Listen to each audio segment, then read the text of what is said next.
British Prime Minister Boris Johnson is making very good progress in his recovery from COVID-19, his office said on Saturday, as his health minister said the peak of the outbreak in Britain had not yet been reached.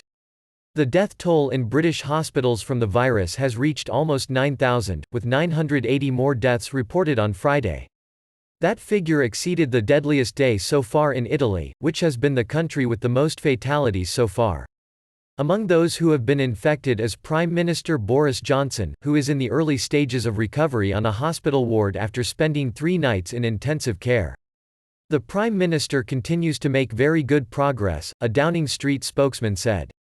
On Friday, his office said Johnson was back on his feet while British newspapers reported he was watching films and reading letters sent to him by his pregnant fiancée Carrie Symonds, who herself has suffered COVID-19 symptoms. Britain imposed a lockdown 3 weeks ago in a bid to curb the spread of the virus, and ministers have been pleading with Britons to observe the ban on social gatherings over the Easter weekend when much of the country has been bathed in sunny, spring weather. People have got to stay at home unless there is a very good reason not to, Health Minister Matt Hancock said. That message comes though as the government has come under increasing pressure to detail how long the strict curbs on movement would last, with the shutdown meaning many businesses are unable to operate. Ministers have said Britain needed to pass the peak of the outbreak before changes could be made, and Hancock said although the number of hospital admissions had started to flatten out, there was not enough evidence yet to have confidence they were past the worst. Our judgment is we're not there yet. We haven't seen a flattening enough to be able to say that we've reached the peak, he told BBC Radio. A decision on the lockdown will not be made until next week, the government has said, and some scientists have suggested the peak might still be some time off. Hancock said, nobody knows when it would be. There's all sorts of suggestions. Their job is to make their best estimate and advise us, and we have a whole load of different pieces of advice from different scientists, he said.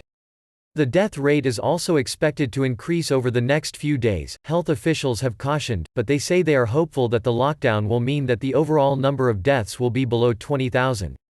Initially, Johnson took a more modest response to the outbreak than other European leaders but changed tack when projections suggested 250,000 people could die in the United Kingdom.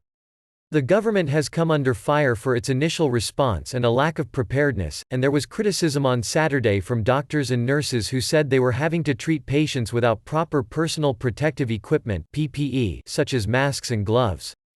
NL5N2BZ04K among those to have died after testing positive for COVID-19 are 19 health care workers including 11 doctors. The British Medical Association, which represents doctors, said medics were facing a heartbreaking decision over whether to treat patients without proper protection and so put themselves at risk. The Royal College of Nursing said it was getting calls about shortages, saying some staff were petrified. Hancock said 761 million PPE items had been delivered to the 1.4 million staff who worked for the National Health Service, but there were issues in ensuring it reached the frontline. There's clearly more to do to make sure every single person who needs it gets the PPE that they need, he said.